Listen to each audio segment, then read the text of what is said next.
అసలు కాంగ్రెస్ పార్టీలో ఉన్న నాయకులకు కార్యకర్తలకు అసలు మీ లోపల అసలు హిందువులేనా మీరు? నాకు అర్థం కాలే.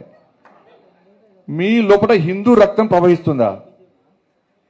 ఇవాళ సర్క్యులర్ చూసినాను, ఇవాళ ఇజ్జత్ పోతే సర్క్యులర్ చూస్తే ఇవాళ ఇప్పుడు ఇచ్చింది, ఇప్పుడు సాయంత్రం ఇచ్చి సర్క్యులర్ ఇచ్చావు.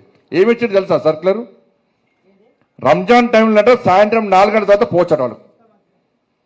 నువ్వు రంజాన్కు 4 గంటల తర్వాత వాళ్ళకు ఉద్యోగాలు ఇచ్చిపెట్టి పోతా మాకు ఏమి ఇబ్బంది లేదన్నా.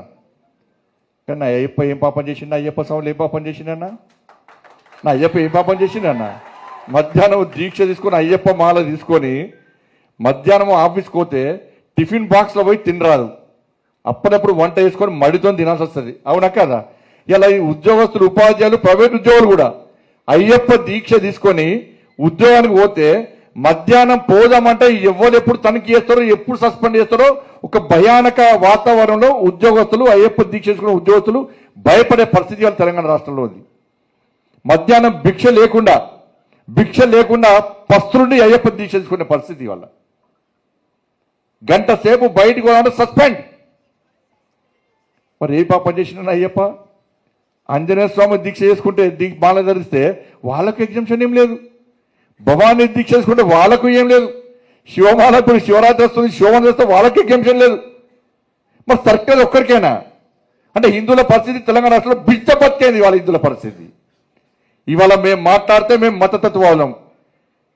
అరే అక్కడెక్కడో వికారాబాద్లో తబ్లికి జమాతే ఇస్లాం అని చెప్పి ప్రపంచ దేశాలు, అనేక దేశాల్లో నిషేధించే సంస్థ, ఉగ్రవాదులను పెంచి పోషించే సంస్థ వికారాబాద్ లో మీటింగ్ పెడితే ఇదే తెలంగాణ ప్రభుత్వం, ఇదే కాంగ్రెస్ పార్టీ ప్రభుత్వం 2.5 కోట్ల రూపాయలు ఇచ్చిందన్న వాళ్ళ మీటింగ్ పెట్టుకోమని చెప్పని. ఏడవంది కాంగ్రెస్ పార్టీ నాయకుల పట హిందుత్వం ఏడవంది. వాళ్ళ హిందూ రక్తం లేదా మీద? మీరు డుబ్బుగాళ్ళు అమ్మీరేమన్నా? బొట్టు పెట్టుకుంటలేరా? పై అడుగుంటారు మీ కుటుంబ సభ్యులు, భార్య పిల్లలు గుండె మీద చేసి అడుగుమని చెప్పండి. మీ ప్రభుత్వం చేసేది కరెక్టా అని చెప్పండి. బీసీ హిందువులలో తుర్కోలం కలుపుతారు తీసుకొచ్చి. మీ అయ్య జాగిరా, మీ తాత జాగిరా, ఎవరు గుట్టిండు? ఎట్లా కలుపుతారు మీరు బీసీలలో హిందువులను ముస్లింస్కి వచ్చి? ఎంత ఇచ్చినా 42% రిజర్వేషన్ ఇస్తున్నారు బీసీలకు, 42% ఎలక్షన్ ముందు రిజర్వేషన్ ఇస్తున్నారు. ఇలా ఇంతకుముందు 32%, 23% మనకు రిజర్వేషన్ ఉన్నది ఆల్రెడీ హిందువులకు, బీసీలకు. ఇలా 42% ఇస్తా ఉన్న వాళ్ళు 10% ముస్లింలు తీసుకొచ్చి ఈ బీసీలలో కలిపితే వీళ్ళు ఇచ్చింది ఎంత? 32% మాత్రమే బీసీలకు రిజర్వేషన్ ఇస్తూ 42% ఇవ్వడానికి కేంద్రానికి నివేదికలు పంపుతారట. నేను బరాబర్ చెప్పినా, మీరు ముస్లింలను కలిపి బిల్లు ఢిల్లీకి పంపితే అది లామినేషన్ చేసి మీకు అంతా మిల్లలో పెట్టుకోరు ఫైల్. మేము ఇచ్చే ప్రసక్తి లేదు. మీరు ఇచ్చేది 32% బీసీలకు. బీసీల కుంభ మూస్తున్నారు మీరు. ఇలా 32% ఇచ్చి ఇంకా 10% తుర్కోళ్ళకి ఇస్తున్నారు మీరు. మాకు ఇస్తలేరు, బీసీలకు ఇస్తలేరు, హిందువులకు ఇస్తలేరు.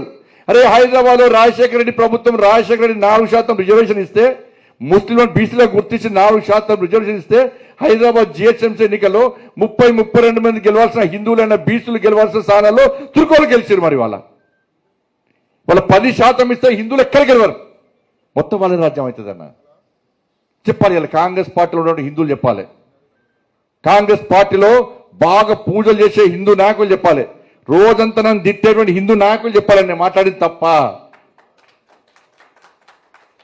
సర్కులర్ ఇస్తారు మీరు, సర్కులర్